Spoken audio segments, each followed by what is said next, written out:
It was a really interesting time to launch a brand. I mean, we went to almost 50 million in a year from 2019 to 2020 in the lash category. Growing again from after 1 to 50 is, I mean, I've seen it very few times. We launched Lash in August 2019. Cut to a year later, it was close to a $50 million business. Our lash business went up and then it started to go down. This is a long game. If you take a year to reset, that could be worth 4 years of time. I don't know if there's anyone else in the space that spent as much time as cash flow. Every single day, we needed an iris at the time. Every single day, we became obsessed over cash flow. There is no shortage of paths for us to get growth. We have to drive top line and we have to drive bottom line, right? Both are equally important to the health of the business. And so that's really how we're thinking about continuing to grow the company over the next few years. I don't know how much like strategic know-how you need other than just like, you can ride Facebook ads basically to 50 million. I think the key is staying ahead of things and focusing on continuing innovation, responding to the consumer. So there's always going to be a risk in any business. All right, ladies and gentlemen, welcome back to another week, a special week. Every week's a special week, but this week is extra special because I have with me the founder and CEO of Glamnetic, Kevin Gould. Kevin, welcome to the program. Thanks for having me. I am with the Drew Fallon from X. I'm excited to be here. I'm stoked because Kevin and I were kind of digging into a lot of things, or like what's going on sort of in this like press on nail market. And so I was thrilled when you decided that it was worth your hour to come here and chop it up with me. And I think I want to talk about like a lot of things in this episode. I sort of previewed that with you before we started recording here, but in essence, I think we should kind of start, Kevin, at like, who are you? What is Glamnetic? How did you guys get started? Let's just give the audience a little bit of a background to kick off.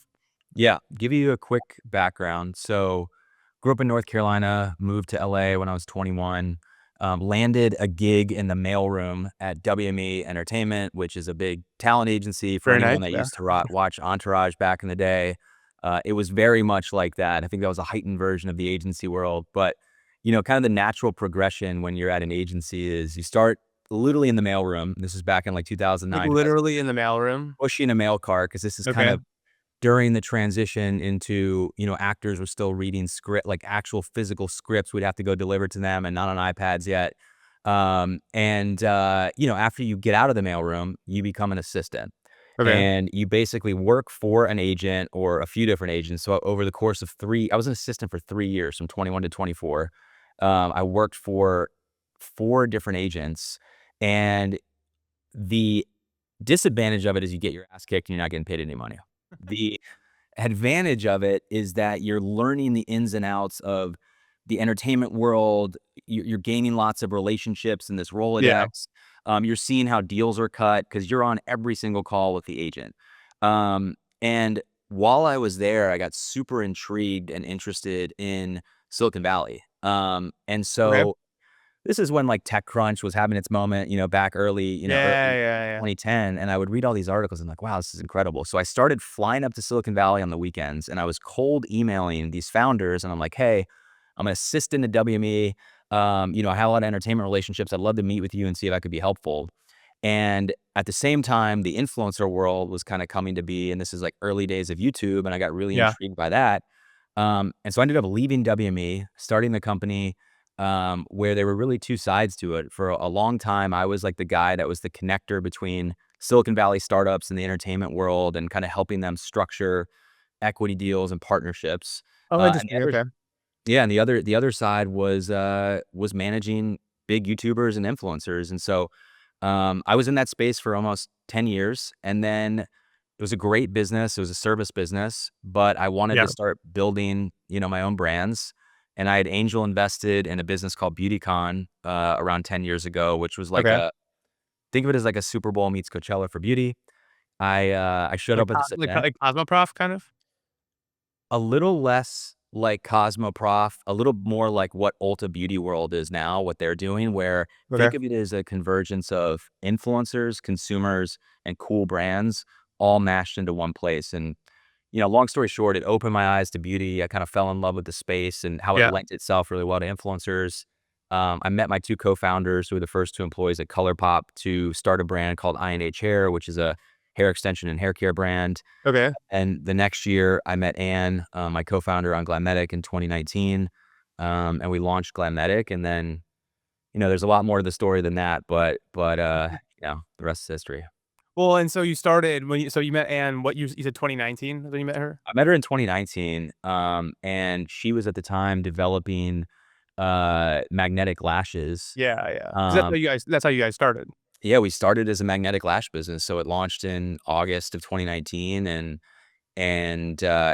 it was a really interesting time to launch a brand. I mean, we went 1 to almost 50 million in a year from 2019 to 2020 in the lash category. Seriously? Oh, I didn't know that. That's fucking crazy. Yeah, yeah, it was, I think it was the perfect convergence of a few things. I think masks were on, so, like, eyes were kinda trending up. Mhm. I think magnetic lashes were kind of a unique innovation in the lash market, and I think we were also really, really great at, community building, growth marketing, kind of all the Yeah, things that yeah. you need to scale a brand in 2020, and so it was the perfect storm of, uh, all of those things coming together that allowed us to scale so quickly at the time. I mean, that's gnarly. I think I'll never forget the second quarter of 2020. Like right when COVID hit and like all the brand and so I was working on an equity research desk and I was covering like Facebook and Amazon and Pinterest and like all that. But we were also running Mad Rabbit at the time. And like we were, on my one job, it was like, okay, like all these advertisers are getting crushed because everyone's pulling back. And then on the other side, I was like, holy crap, like I think our CAC in that quarter was like $7 or something, Yeah. and like we literally like tripled revenue in like a month. Those were the good old days. It gave all of us this false sense of, I think we were underwriting everything up into the right forever. Yeah. And then clearly, obviously, the next year, I don't know about you guys, but for us, we kinda got a nice ass kicking in 21 as the come down effect happened. Yeah, I mean, we kept growing, but we did not get from 1 to 50. Growing again from after 1 to 50 is I don't even know, I mean, I've seen it very few times, but it's hard, and I think this is a totally separate conversation, but a huge mistake that a lot of founders make, and I think you sort of started to hit on this at that Miami event, a couple weeks ago where it's like, not all growth is good growth, and good growth compounds and bad growth does not. So, I mean, we don't need to get into that necessarily, but I guess, take us through then. So, we launch with lashes, it obviously takes off, and then not so Yeah, I much. mean, we certainly learned that lesson you're mentioning. And so we launched Lash in August 2019. Cut to a year later, it was close to a $50 million business. And then at the end of 2020, we said, okay, we're looking at the brand, and I think the mistake a lot of lash brands make is they have their name, whatever their name is, lashes, right? And it kind of pigeonholes them into a category. And I think what we saw Yeah, from our community was they were asking for more products. And when we looked at the nail category at the time, press on nails was a nice adjacency to lashes, and it really leaned in heavy to the DIY effect, particularly with like yeah, COVID and the push to at home. So we launched lashes in 2020, late 2020. We quickly saw that the lash category was a much larger TAM. The nail category was a much larger TAM than lashes. It lent itself way better to retail placement. There was a lot more consumability.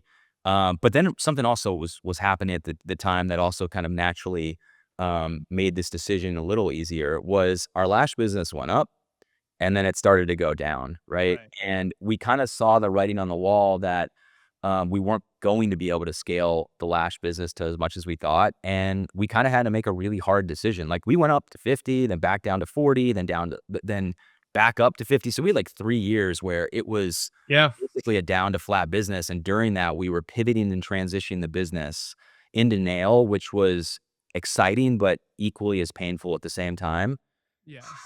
And I think it was a little bit of luck, a little bit of like hard work by the entire team to successfully make that pivot. And cut to today, we are very heavily, primarily a press on nail and Yeah. and nail business. Then we just crossed the 9-figure mark last year, and so it's been a fun journey.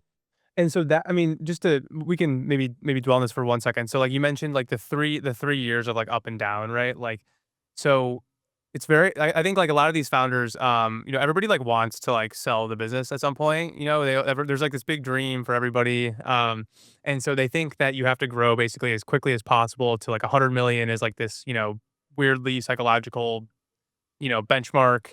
And so they try to do it, and eventually, like, the growth runs out. And so, like, kudos to you guys for kind of responding to that, because typically, like, more often than not, what happens is they try to force it, and that way they're like, still not really growing, and they start burning cash. Yeah. And then now you have a business that's, burning money, and maybe growing a little bit, but every dollar of growth, burns $2 of profit. And so that's like where you get stuck into this death trap, and you're so much better off. Like, look, like, business is a long game, and if you, take a year to reset, or 2 years, like, that could be worth, 4 years of time in the future. So, like, you guys have been going at this. I mean, technically started in 2019. Realistically, much, the press on's much, younger than that. But had you not sort of responded in that way, you could have A, just died, or B, sort of still be trying to dig yourself out of that hole. So talk to me a little bit about, like, how you made that decision, because I know you said it was like a tough decision, but I don't want to sort of just pass over that. Like, what literally calculus were you guys doing? Yeah, I mean, you nailed a lot of those points. I mean, you need to slow down sometimes before you get a chance to speed up again. And for Yeah. us, it was really dire straits. Like I think I don't want to pass over this as a topic because I think that this was an incredibly challenging And you guys are bootstrapped, right? bootstrapped. We never raised Yeah. outside capital, That's right? crazy. And so we were seeing, obviously rising CAC. We realized we couldn't continue to spend into the growth. That wasn't sustainable. Yep. The downside, by the way, as you launch another category is, well, now you've got this other category that we were underwriting that we were going to go from like 50 to 120 million the next year, right? So what happens when you do that? You order a lot of inventory. Inventory. Yep. Well, now we've got a lot of inventory that, you thought you were ordering, for 6 months of turnover, and that suddenly turns into years of turnover. The actual Uh, killer. That's what actually kills you. and so we had to get so tight. I mean, my right-hand guy, Lucas, and I don't know if there's anyone else in the space that spent as much time as cash flow every single day. And maybe we needed an iris at the time, but we every single day we became obsessed over cash flow Yeah. because Yeah.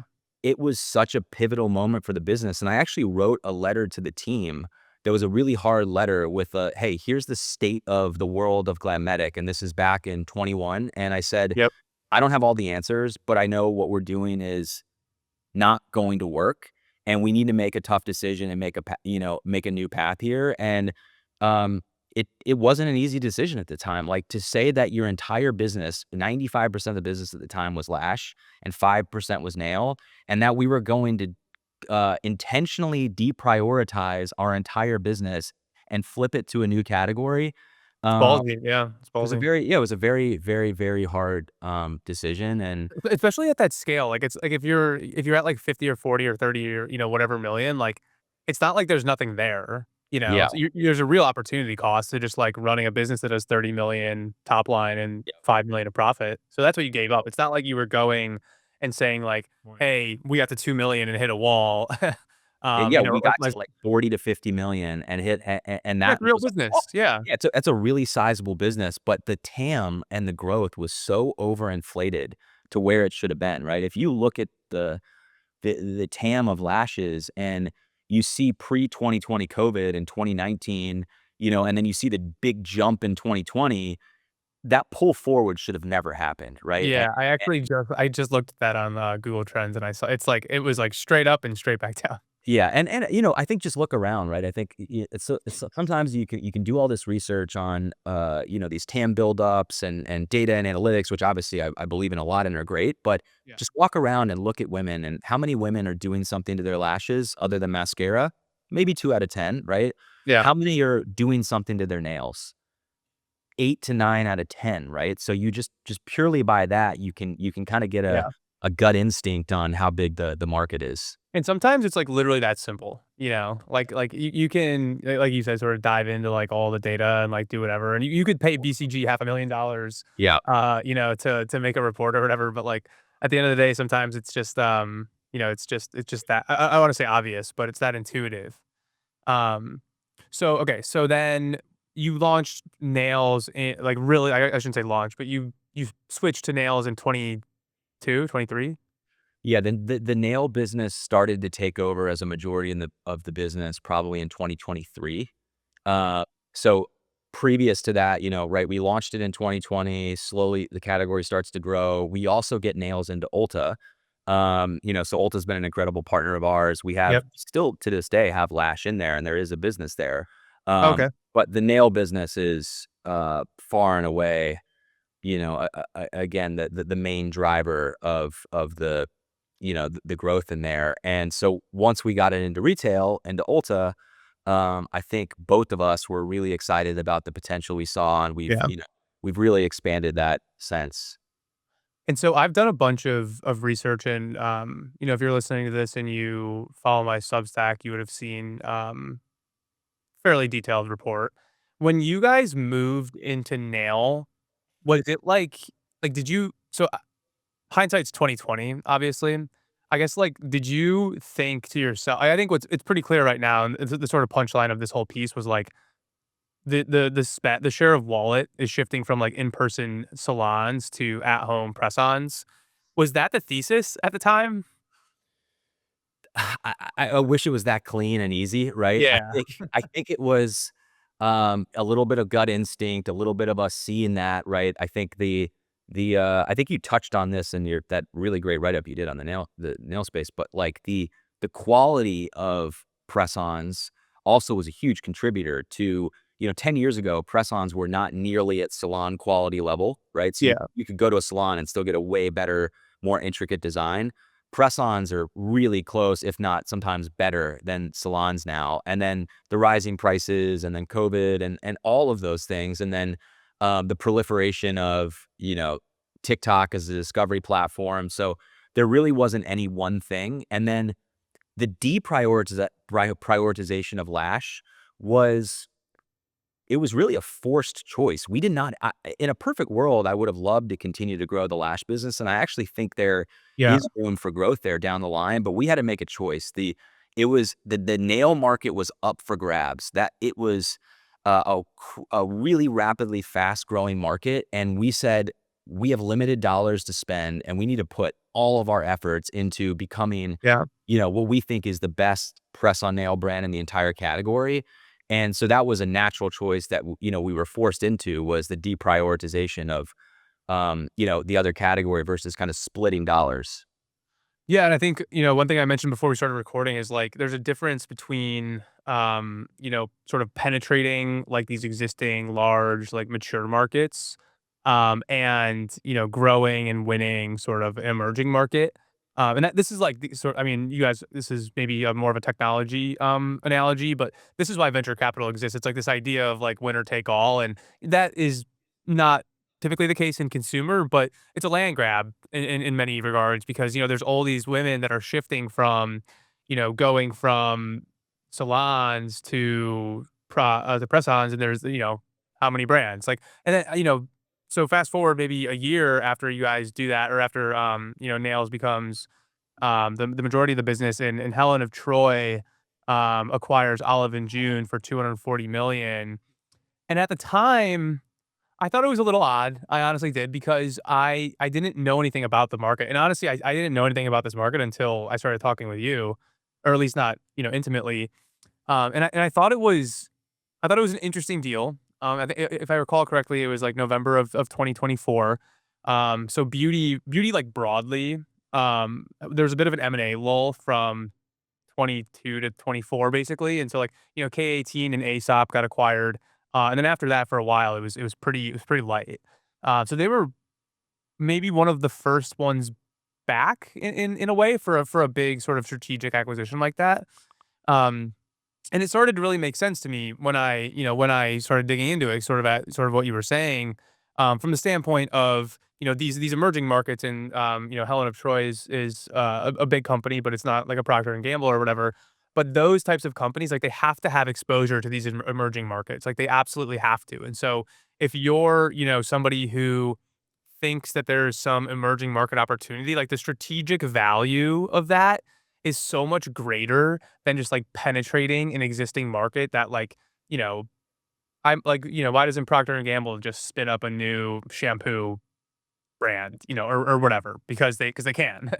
Whereas, like, these, like, brands are being built or being made, like, winners are being crowned kind of when the market is growing. So I'm curious, like, how does that like inform, again, you're bootstrapped. How does that like inform your go-to-market strategy from like a perspective of like, are you like, obviously it's not growth at all costs because you're bootstrapped, but talk to me a little bit about like how do you now think about TAM, growth, speed, etc. Yeah, maybe I'll touch on the Helen of Troy Olive and June acquisition first. I think, well, one, have a lot of respect for Olive and June. They built an incredible business, and I think that was a great outcome with Helen of Troy. And it was Seems to very, be accelerating too. So they're yeah, riding I the mean, wave, yeah. they're still growing, which I think is amazing and shows the strength of the category that there's multiple brands growing at the same time. And I think for Helen of Troy, like, if you look at their portfolio, it's the one standout asset they have now. Because I know there's a lot of softness on, a lot of the other brands that they have. But I think like the thesis for us in terms of how we think about growth, and look, your past experience is always going to dictate in some way, whether you like it or not, the way you think Yeah, about things. for sure. So I'm an optimistic realist. I've seen when things, it's like if someone came up in the financial crisis in 2008 and, you know, they, uh, they ran into some hard times, they're never going to forget that. Right. Yeah, And yeah.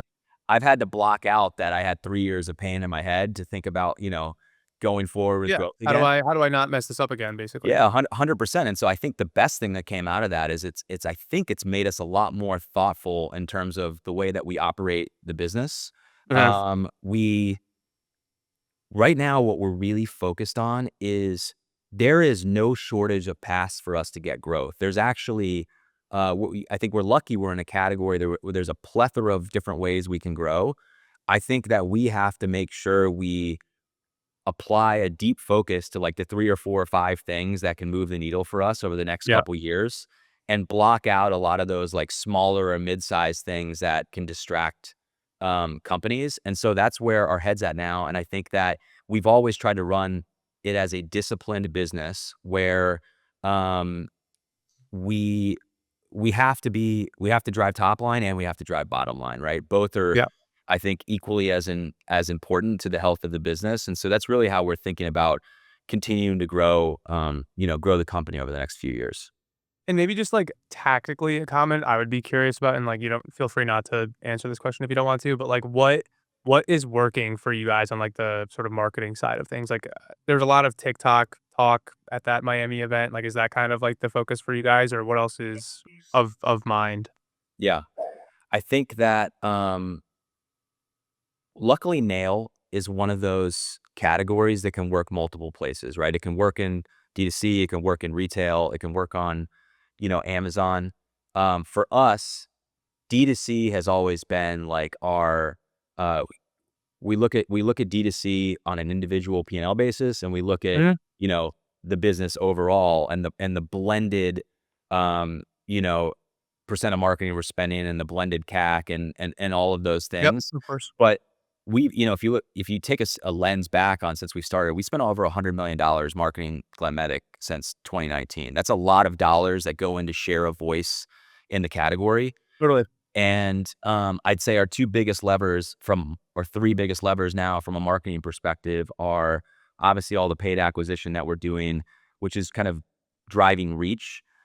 TikTok has become very, very important for us. We're the number 1 press on nail brand on TikTok, and we've seen the overflow, that Yeah. drops into retail or other channels there. And then Are you guys do a bunch of, are you Amazon? Do you do Am? I mean, I see it here on Amazon, but it seems to be maybe not that big for you. No, Amazon's a great business for us as well. Okay. And, uh, I'd say, like, our core focus has always been, driving D2C and, like, our retail channel, but Amazon Yeah. is a great platform for us. And I think, like, where we win is where a lot of brands that break out, usually have to find other things they're good at. Like, I think we're really good at community building. I think Anne, my co-founder, is incredible. Um, he has built, like, incredible relationships with tens of thousands Yeah. uh, of these customers that's like those are the things um, that take a lot of time to build, and they're not necessarily, like, the most scalable at any one time, but they compound, and having that community is really, really important. What was Anne's background? Anne's background was she went to UCLA, did pre-med, kind of was thinking she was gonna go that path, and then was always a creative and actually became a fine artist and was Oh, selling cool. kind of paintings around the world, and then realized that, art was while it got out her artistic expression, it wasn't scalable, right? It was like make one piece, sell it to one Yeah. person, right? And so that kinda drew her into, starting the beauty brand because she could apply that artistic creative ability to something at scale, and I think it lends itself so well to what we're doing with nail, right? And I think she Yeah, has yeah. such an amazing eye.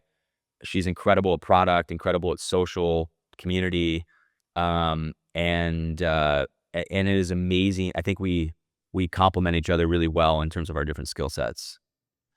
So she's maybe more, like, on the creative side, and you're maybe more of, like, the operational side? Is Yeah, that fair? operational, and I think we're both good at marketing in different ways, right? I'd say I probably Yeah. maybe a little stronger on growth marketing, and my background's the influencer world, right? So I think Yeah, a yeah. lot of those relationships were really helpful in the beginning, and Anne is, I think, best in class at product, creative, social content, that engine that's driving a lot of those things. What's the rest of the team look like? How many people do you guys have? What departments, Yeah, etcetera? we have a 40 or so in the US and then probably another 40 overseas. So we've probably have Wow. around 75, 80 people across Glamnetic.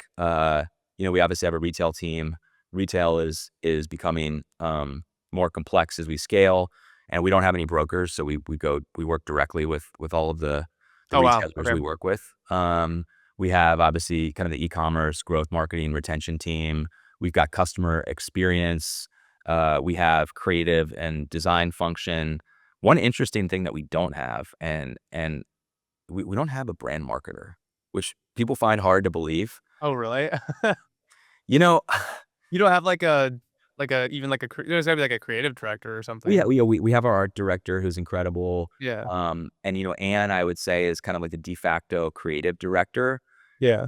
but there isn't, like, a formalized brand marketing person in the business, and honestly, we've had trouble figuring out that role. I think, like, in today's world, figuring out what that person does is Yeah. hard, and I think, like, it touches so many different things that we'll probably eventually go and hire someone in that role, but it's kind of a collective group effort now of aligning on what do we do from a brand, Yeah. marketing perspective.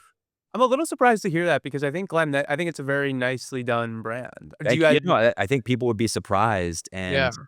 and I think it's always been like a combination of Anne and me and Yeah. our Yeah. art director and, our other marketing team, and it was more of like a collective effort that we did together. Are you guys, are you like, do you invest in it's such a funny conversation, like, do you invest in brand spend, at this point, or is it more sort of performance oriented? Yeah, we definitely are at the point in the I was brand. gonna say you're there, yeah. We're there, and we look, I think early on when you look at stats like influencer EMV, right? Like if you're a sub $10 million brand, I don't know if that's a good gauge for anything, but now I think Yeah. we're paying a lot more attention to, like, share of voice in the category. Yeah. And so, like, influencer as a brand halo effect is obviously, that kind of falls in more of, like, the D2C focused brand bucket. I think we're doing a lot more community event activations, but you have to do these in, like, a cost efficient manner, right? Like, Yeah, yeah. we're never gonna go blow $500,000 on, a single event, but we, do a fun Valentine's Day coffee shop, Yeah. event in LA that has 1,000 people show up, and it maybe costs us $7,000, right? Like, and those are really great community builders that don't break the bank. And we wanna do more of those. I think the hardest thing about brand activations is they take a lot of time, the team time, planning, resources, Yeah. uh, They're hard people. to justify, it's hard to Yeah, justify. 100%, and we know they make us continue to stand out, and we're gonna be doing more of those. Um, you just have to do it thoughtfully. What revenue level do you think that becomes more important? I have a number that I think, but I'm curious what you Mm. think. I think the small community events you can start doing very early to build community, but you have to be Totally, cost. I'm saying, like, at what revenue level, like, should there be a chunk of this, I'd like, say, like, somewhere between 50 to 100, I would say is probably, I like was gonna say 50. I was gonna say yeah, 50. I'd say that's really the range where you would start to ramp this up a lot more. Yeah. And again, it's really hard to tell what the ROI is on it. And so you kinda just have to allocate allocate a budget and look at other KPIs. Like, we can set metrics around EMV, right? And that's a very clear kinda, like, brand Yeah. metric around influencers, and kind of share a voice. But, sometimes you just have to these are very gut instinct driven, right? Yeah, I mean, it's funny because, like, when come from, so, like, prior to e-commerce or, like, digitally native brands, like, was there performance marketing? Like, I guess technically probably, but, like, once Facebook, like, really came along, like, it got so different. Like, you know, in our world, like, we're so used to, like, if I put $1 here, like, how much dollars is coming from, there kind of a thing. And, like, in reality, when you get to a certain scale, like, that's just not how it, like, works, and, like, 100%. you need, like, a true full funnel approach. Like, I think, 50 million is a big number, and anybody who gets there should be very proud of themselves. I don't know how much, like, strategic marketing, know-how you need other than just, like, you can ride Facebook ads basically to 50 million. Yeah. But, Depends like, once depends you on the category. Depends on the category. for sure, of course, of course.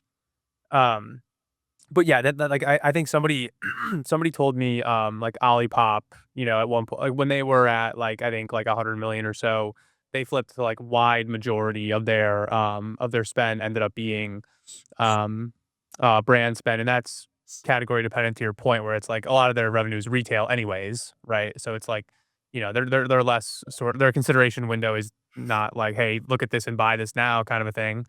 It's more 100%. like, top of mind from when you're at the grocery store. So there's nuances category to category, but generally speaking, I think I agree with your sort of characterization. And I think it's interesting because the other, like, element to it is, like, they're not necessarily mutually exclusive, where, like, again, this is an emerging market, and just if you have a good product, like, performance marketing, like, can be brand marketing in some way, because you're just getting that product into as many people's hands as possible as the interest is growing and growing. And there's, like, a word of mouth element and Yeah, all 20 that. by the way, 20% of our "How did you hear about us?" survey comes from word of mouth, right? Or 22%. And so Yeah, that's a real number given how much we're spending on, performance and on other channels. And so, like, you know by the way, it's doing the unscalable. Every time I go on a flight, I literally give nails to flight attendants. And oh, yeah, do you know what you? happened I one see, the time? it's the little things, it's the little things. You know what happened? It went viral in an American Airlines Facebook group because one of the flight attendants posted, "Oh my god, I met the founder of, Glamnetic on my flight," posted the nails, and then, Yeah, I kinda you never know when those things are gonna happen. And so totally. those are the little moments that are really cool to see that, those compound over time if you have dozens of those. They really do, and it's so hard. I had Ryan from Jolie on, and I thought he had a thoughtful, approach to that, where it's like, it can feel like, it can feel like these things aren't, like, moving the needle, but when you stack them all together from a brand perspective, they really are. And I'm a finance guy, like, I'm a numbers dude, like, I'm talking out of my element here a Yeah, little I bit, don't think but you're giving yourself enough credit. I think you're a very dynamic finance guy.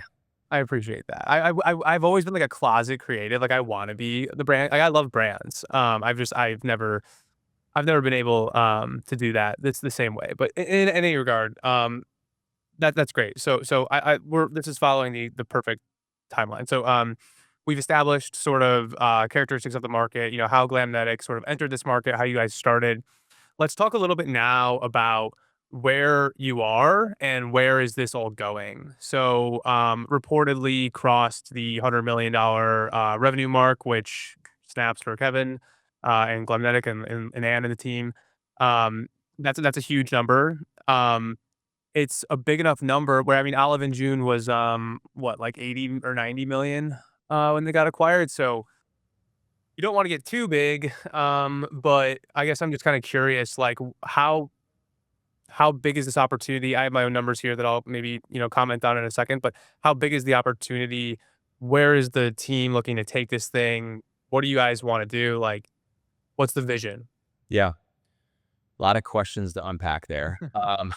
I think well, taking a step back, right? We basically because we pivoted the business, even though we've been around since 2019, you can really look at the press-on nail business as, getting to that 9-figure mark in essentially less than 5 years, right? So if that kind of For tells you sure. the potential of the TAM of the market, that was fairly rapid growth to get to that size. And so we still feel like in the current press-on business, we're in the infancy of how big this category is, and we're past the Yeah. early adopter stage, and now we're kind of moving into, and a lot of this is a qualitative, right? When I'm out and I ask people, have you tried press-ons? And I ask 4 girls, usually one has tried it, usually one Yeah. loves Glamnetic, usually one has never heard of Glamnetic, which is still amazing.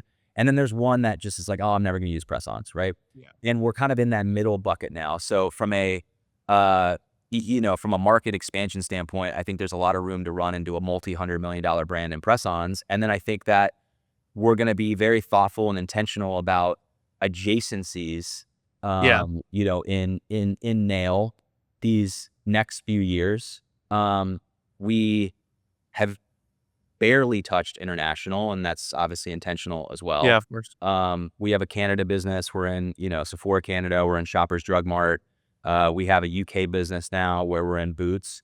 Those are extremely early, and we're also going to be building out the same playbook on, we've always had a D2C business and Amazon business in Canada. Now we're kind of doing Yeah. a similar playbook in the UK. And so those are kind of core focuses. And then there's select retail expansion that we'll be doing. We actually launched a sister brand, Digi by Glamnetic, in 2,700 Walmart doors earlier this month. It's called Digi. Yeah, it's called Digi by Glamnetic. So we wanted to keep the association with Glamnetic, and it's really like, think of it as our everyday essentials line. So Glamnetic has continued to evolve into our, kind of super premium brand with lots of, bold designs and intricate styles. And we're constantly, pushing innovation through Glamnetic. But at the same time, like, Digi is really about like accessibility and simplicity. And I think it allowed us to just Okay. introduce more customers to the press-on category at scale, especially in mass retail. Because I think when you look at the market, right, like, we got to that 100 million mark without being in mass. And so the way we're thinking Yeah. about this is like a portfolio architecture. So some customers are going to start with Digi by Glamnetic, and then they're later going to explore, some of more Glamnetic's premium offerings. Others may just prefer the essentials lane, and that's cool too. And I think the key is like we're building a brand ladder without like compromising the core brand. And so, yeah, it's been a really strong start in Walmart, and it's been fun to see these last, 2 weeks. So wait, this happened 2 weeks ago? Yeah, we launched Okay. the 2,700 Walmart doors 2 weeks ago. Okay. You didn't tell me this was happening. You can't even buy it online. And yeah, look, this is very intentional on our on the way that we're thinking about this portfolio architecture too, right? This is Yeah. for now exclusively at Walmart. Yeah. And again, we think there's an entire audience that can be introduced to the Glamnetic ecosystem, and we're super excited about it. So that alone is, is enough to think about from a growth perspective. And so we've really got the next, I'd say, 24 months lined up on where our Yeah. strategy is, and then I'm obviously beginning to think about where do we go the next 3 or 5 years. But you know how it is. So much stuff could shift that we just got to continue to focus on executing. Do you know the company Wayfair? Yes. Are you familiar with like their sort of brands in No. our so like Wayfair, like it's a publicly traded company. The ticker is W. It's probably on the NASDAQ, I think. So like Wayfair is their mass brand. And I know this because I used to cover them. Then they have like Johnson Main and like Birch Lane and All Modern, and those are like the sort of premium brands. Interesting. And then there's another one called Paragold, which is like their luxury brand. And so everyone thinks of like Wayfair as like this IKEA kind of like online business. So it's the majority, it's a big part of their business. I assume it's the majority. But then they have these more like sort of boutique brands that you would never even actually know that they're by Wayfair. Yep. But Wayfair is, a $10 billion company because they've done a really, really good job of addressing these different segments of the market with different brands. Very cool. So Yeah, that's an interesting comparison. I think we're trying to be.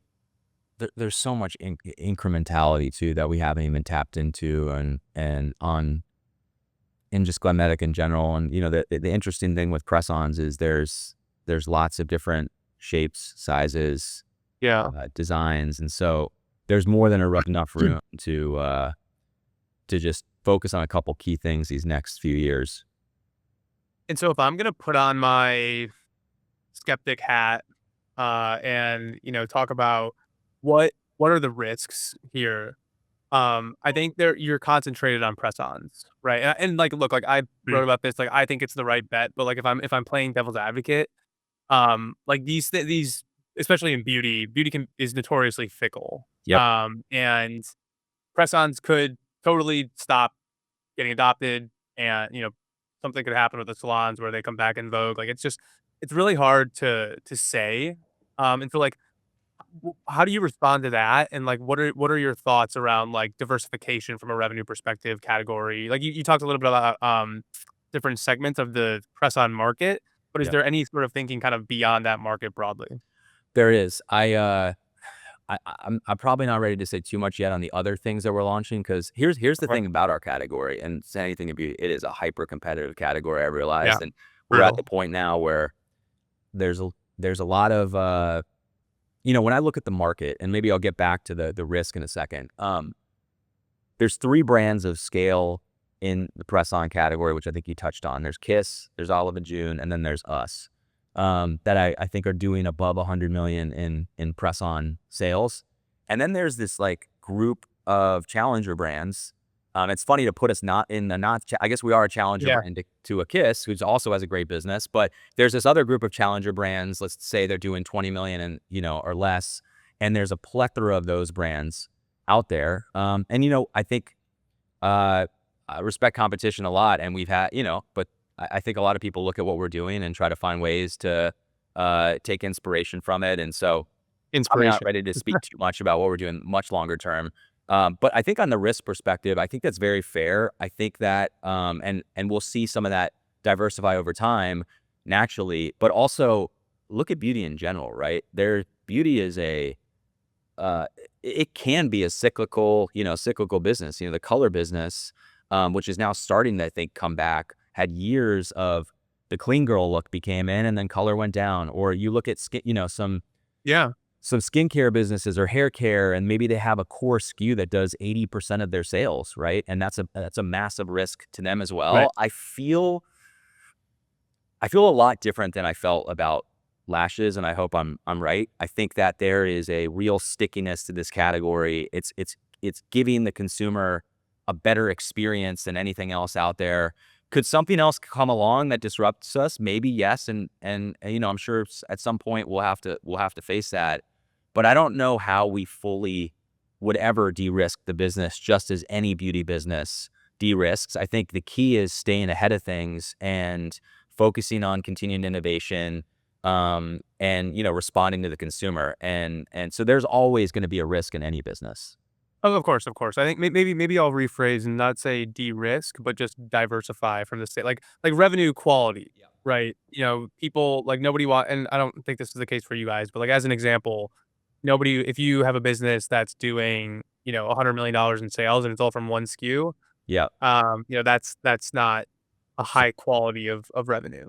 Good. Okay. Uh, Good point. We talked. We kind of touched on that at the. I touched on that at that Miami conference as well. yeah, Quality of revenue is extremely important. I think the one thing that's happened in the press on nail space, and where I think we're a little bit different, is that a lot of the brands are heavily dependent on only retail. Right? They're retail first brands, and so not only are they, to your point, majority of a press on business, but Kiss has done well in both lash and press. And Olive and June has done well in press and polish, but polish is a flat market.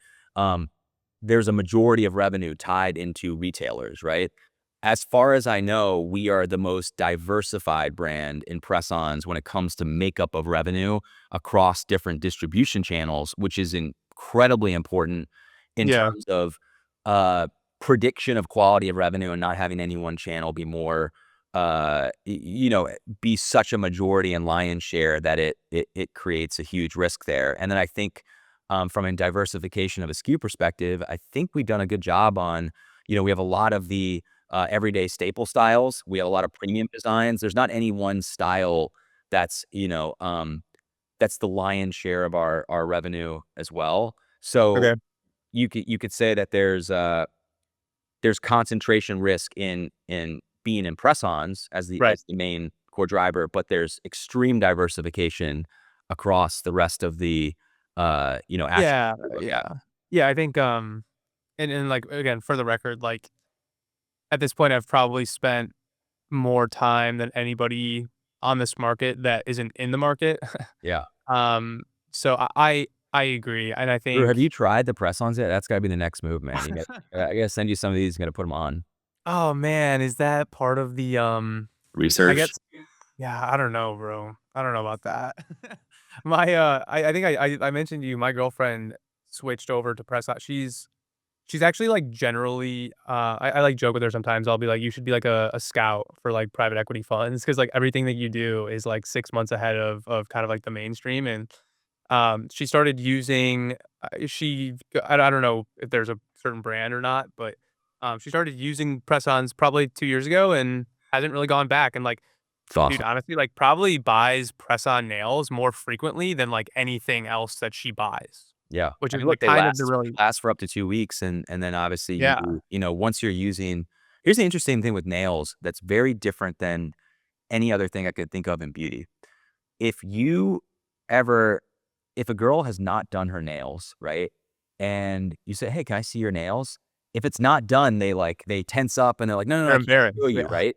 Yeah. And so it's this unique thing where it's kind of like an always on, category other than, sometimes they, might wanna take a week off to let it breathe a little bit, Yeah, yeah. other than that, though, it's always on, highly consumable, and, repeatable. And so, I didn't really think about this until just now, but so, like, by my research, the salon, market is, like, 11 billion annually in the US, and, you'll sort of help me out here, but, like, those are much more permanent, right? Like, when you go into the salon and you get, like, acrylic nails or something, it's, like, months, right? I would say 3 weeks, 4 some of them you can get up to 4 weeks. I mean, the thing is Okay. you're dealing with the growth of the nail, right? So, Yeah. after 4 weeks, your nail is gonna grow out, right? And you're naturally or it's Okay. gonna start chipping and all those things. Um, and yeah, but yes, is it more permanent in that a press-on nail, if you wanted to, you could put it on for 1 day and then take it Right, off the right. next with the nail remover, right? So there's a semi-permanent nature, and you see a lot of girls and women, they wanna wear, nails for a wedding over the weekend and switch their look up, right? It's a very Yeah. easy on-the-go DIY, um, thing. But so the implication of that I didn't maybe fully internalize prior, is like, okay, if the salon is let's say the salon's every 4 weeks, you gotta go to the salon, and there's $11 billion of spend. There's 2 levers here. So the first lever is the frequency is higher for press-ons. So all else equal, that market if the press-ons are 2 weeks and the salon is 4 weeks, all else equal, that market's going to double in size, right? Because you need twice the trade-off is that the press-ons are much cheaper. Yep. Are they half the price? A quarter of the price? Depends. I mean, here's the beauty of, like, a Glamnetic and why I think we're seeing so much adoption with salon prices rising. You can get a really premium, intricate salon look. Our top selling nails now, the top price nails, because there's different price tiers based on the complexity, Yeah. is $22. A $22 nail from Glamnetic to get that same look in a salon could be $150, Yeah. depending on the market you're in. And so there's a huge cost savings, but what's interesting is what it has unlocked is it allows women to switch their styles up more, right? So versus you go pay the $150, you're gonna make that thing last as long as you can, right? Yeah, you're You're on a locked in. you're Yeah. on a $1,700 a year run rate if you're doing this once a month on Yeah. your nails, and you can go buy 3 or 4 nails, which is kind of like the average, when our average, customer is buying 3 or 4 from our .com at a time, right? And they're able to switch up their looks a lot more. And so I don't necessarily think that frequency is up, but pricing is down. So it's like on that $11 billion, like, where do we net out on that? I can't imagine. that it would like if we thought of like the overall nail market, like the whole nail market, combine press-ons and salon and polish, whatever. Like I can't imagine that the cost savings would outweigh the increase in spend.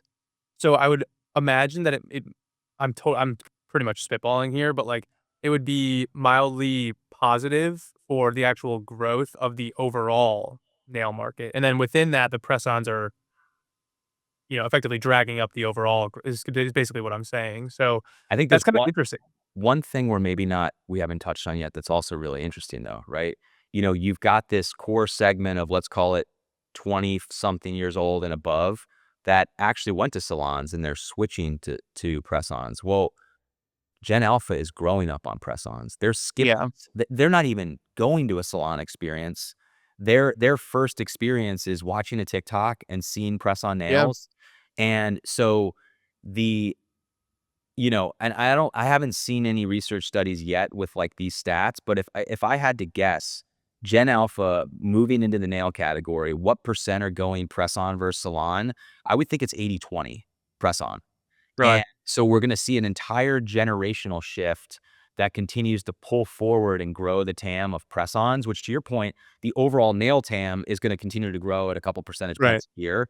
But this is going to not even, uh, it's stealing share, but they never had the share. Gen Alpha is just jumping Yeah, in. it's effectively incremental. Yeah, Correct, that's kinda my point. correct.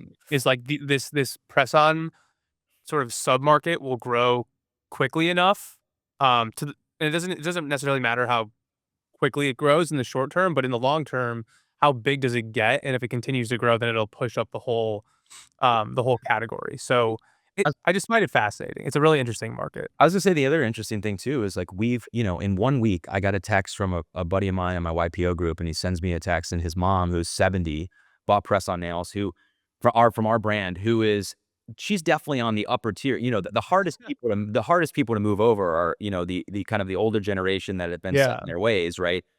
But we're even seeing, like, 10 to 15% of customers coming in that, like, 60 and above range. Yeah. And then in the same week, I get a text from another friend whose daughter is 11, who saw a TikTok and bought Glamnetic. And so it's one of these categories that's so interesting because, there is a core customer 20 to 45, but you've got these bands on both directions. And that's not typical with, with a color cosmetics. There's a Gen Z brand, there's a millennial brand, Yeah, yeah. there's a Gen X brand. It's one of those categories that, partly because there's less brands in the space, right? Right.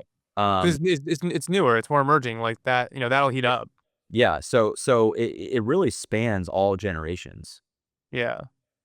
It's it's fascinating. I do a lot of research and writing and reading, and this one, it kinda clicked for me in some ways why, Olive and I think I give Helen of Troy, quite a bit of credit actually because, if they were, kind of evaluating this opportunity, in 2022, probably, if they closed at the end of '24, it's pretty good foresight for those guys, and I sort of mentioned that I think, that business has its own, problems. It's very overlevered, and Yep. they don't give a ton of detail on Olive and June specifically, but, seems like that's a pretty good asset that they own. And I'll keep my eye on whatever they're gonna start to kind of break. My prediction is that they'll slowly give more and more information on it, and then they'll probably spin it out, because it's just more valuable kind of in its own right as opposed to, all the discounts that they're kind of getting. So, um, Yeah, it would be really interesting to see what happens, and I think they're obviously executing well, and I think distribution expansion there. yeah, I think the hard thing when you're under a larger company is, there's benefits and disadvantages, obviously, of the structure that you have. We have full autonomy on our end to make decisions quickly, spend however much we wanna spend at any time, and the decision is mine and Ann's, right? right. So we can Like, move is fast. do you guys are you is there are you a board, the 2 of you? We've Is it never even we you know yeah, what's funny? We've really I can't think of a decision we weren't aligned on for the business over the last 6 or 7 years, and it's because we're so I think she trusts me a lot on what I know, and I trust her immensely on what she knows, and so it allows us to move very, very quickly. And when you're under a larger company, a lot of benefits to that, right? They have a lot more. They have a whole international distribution function that we don't have, right? So we have to go a lot Totally. slower there. But when you're trying to figure, when you're a public company and managing towards quarterly performance, and your quarterly performance has probably not been the best lately, should you throw more into marketing, right? Probably the right answer would be yes, but that's a hard Yeah. decision to make. And so I do think having the autonomy right now has been an advantage for us. It's just amazing that you've sort of gotten there. I'm trying to think, like, I mean, there's, like, some companies, like, yeah, I mean, congrats. I mean, you guys have made it, very, very far. You're tackling, um, an exceptional opportunity. I think you're one of the I know you're one of the leaders. I'll be super curious to kinda, stay close and kinda watch this whole thing play out because, um, I think it's just a little underrated. I think it's a little bit underrated. I think, people like to talk about GLP-1 and, like, whatever else is kind of like the but fiber, like all that stuff, but, there's some of these other, happenings that for some reason they just don't get highlighted as much. So that's why I was, eager to kinda cover this whole thing and, thankful for you taking the time here to kinda chop this up with us. Before we wrap up, is there anything else that you think is worth calling out about this whole thing? I think Yeah. we've covered a lot here, so Well, I think to touch on what you just said, what's so interesting is that there's a pile-on effect that happens, I think, in all consumer categories, right? And so in beauty right now, and by the way, I would love for the category to kind of remain a little sleepy, and maybe people don't focus on it as much because we'll keep building. We'll happily keep Alright, building. we'll Yeah, post this in, like, a year. we'll happily keep building. It's just so funny how everyone runs together. Fragrance is having a moment. What happens? Yeah, All of the public companies come out and say, "Our future is fragrance." And they're gonna build in fragrance for the next 5 years, and then, fragrance is gonna take a dip because the TAM right. expansion stops, and then they're gonna be like, "Our future is color cosmetics," because color cosmetics comes back around, and it's a herd there's a herd mentality that happens, and then for Yep, whatever reason, when there's a herd mentality, uh the economics of what something is worth get completely out of whack because people are yeah, paying up for these assets that the category is a little inflated. totally. And so it's just interesting to see like human psychology around these things. And meanwhile, what I'm aspiring to be, that I think they built one of the best businesses in beauty, is Kitsch with Cassandra and Jeremy. Yeah. I think it's publicly reported that thing's doing, 400 million plus in revenue. Yep. They are incremental TAM attackers, right? They find categories they have permission to play in and, Yeah, move. it's a real, like, core competency of a consumer brand, like, I think product and marketing, if and those are the and 2 things that you people would have focus on. slept on them, 5 years ago if you looked at a Kitsch and someone said, "Oh, they're just a nice hair accessory business," right? Yeah. Not so much. I think that business is basically taken over every subcategory in hair and hair adjacencies and, Yeah. is much more well run than most of these bigger companies, and so I think the aspiration is to continue to build into something like that for us, and I think hopefully we'll be able to do it. That's awesome.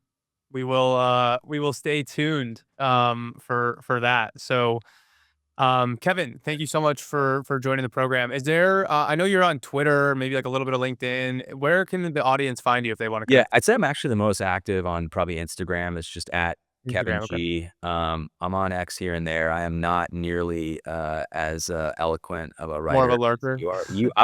I'm more of a voice memo guy, and so Okay.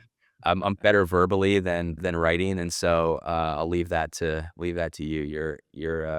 It's really cool to see. I think you came with a really interesting approach of having operating experience plus, like, the kinda like the PE banking experience into this space, and, like, I think, like you said, you're finance driven, but also a creative and able to translate those thoughts into, this content, and so I'm, like, really excited to see where it's gonna go for you because I think the content is, like, top tier. I appreciate that, man. Yeah, we'll keep churning them out if you keep selling nails. Nice. Love it. Maybe you gotta wear them though. Uh, I'll I need to see that. I need to see. You gotta send me the photo with when you sell for $1 billion, I'll put on all right, some nails deal, for you. deal. All right, Kevin G on Instagram. If you want to reach out to Kevin, find him. Is that right? Did I say that right? Kevin G. You said, yeah, Kevin G on Instagram. If you want to get in touch with Kevin, shoot him a note there. But otherwise, man, great to see you again. Super appreciate you doing this with us, and we'll be in touch. Cool. Thanks, Drew. All right, man. Thanks.